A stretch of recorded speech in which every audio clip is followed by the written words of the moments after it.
squat thruster. So we're going to do an alternating squat thruster. So again, the setup and the principles are all the same in the squat. So I'm going to sit down into this thing and I'm going to push. You'll notice that my head will fall over the foot that I'm pushing to. So I'm going to go push, over, push, and over. And that's the squat thruster. Is the step up. So with the step ups, again, that foot is planted straight. So you'll notice that I'm kind of in this lunge position already, which is what we did in the first workout. As we got into this lunge position, my head is going to be over the foot that's in the front. As I step up, I'm going to spiral back to center. I'm going to drop the other leg back, down, and step up. Down, and step up. Notice head goes over the foot. I still have the big toe down, but I'm not placing any weight into it. And I've got the heel slightly up. So I create this nice bow structure. I'm going to stand up and back down.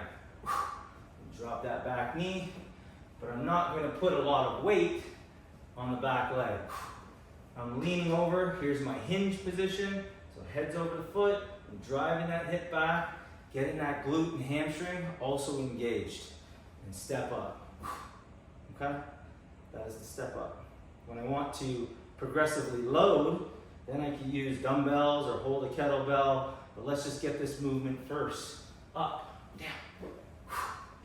Kettlebell squat. Again, all the principles are the same in the setup for the squat. So I'm going to hold the weight here as a more basic exercise. I'm going to hold the weight down at the bottom here. I could also hold it up at the top and kind of mimic a front squat. But I'm going to, for starting purposes, let's start with the weight down here. I'm going to move into that hinge and then descend into the squat. When I take the bell is not just traveling straight down. Okay, when I travel straight down, I'm going to start to put pressure on that lower back. So where I want the bell to go is I want to go towards my heel. So I'm going to reach this bell actively, shoulders back, and I reach the bell actively towards the heels as my knees bow out, and I'm standing back up without this hip thrusting motion. So I'm going to keep that back long and decompressed, push the butt back, down, feed the bell actively towards the heels, and stand. And up.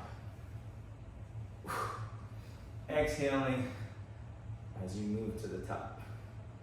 This is an in and out jump with a touch at the bottom. It's a single hand touch.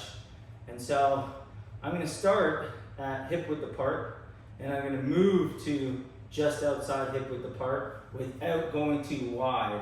If I go too wide, I start to promote this knee collapsing in, which is what we don't want. It's not a safe structure. So we're going to go hip width apart, and as we hop to double the hip width apart, I'm going to squat and touch. Hop back to in, hip width apart, alternate to in. This will get your cardio up, so get the heart rate pumping, and you'll get a good sweat on. This is more of a fat burning exercise than anything else, and just to kind of get the heart rate up. Okay, it's a little bit more plyometric, so it's a little bit more explosive, so it'll require a little bit more energy and effort. There's a prisoner twist, so it's with this knee up. So again, you'll notice that my setup is always the same, so that I'm eliciting this safety and security in my joint segment. So from the feet all the way up, I'm aligned. Okay, so I'm going to go hands over top of the head. I'm going to go knee up. As you'll notice, my head falls over the stabilizing foot. Right elbow goes towards opposing knee, and turn. Lift. We're trying to get that knee in line with the hip, so not down here. So I'm going to go slight hinge, turn, hinge, and turn. Turn, turn. Notice that I'm not taking the elbow and crunching down into this. It's just a slight rotation in the torso.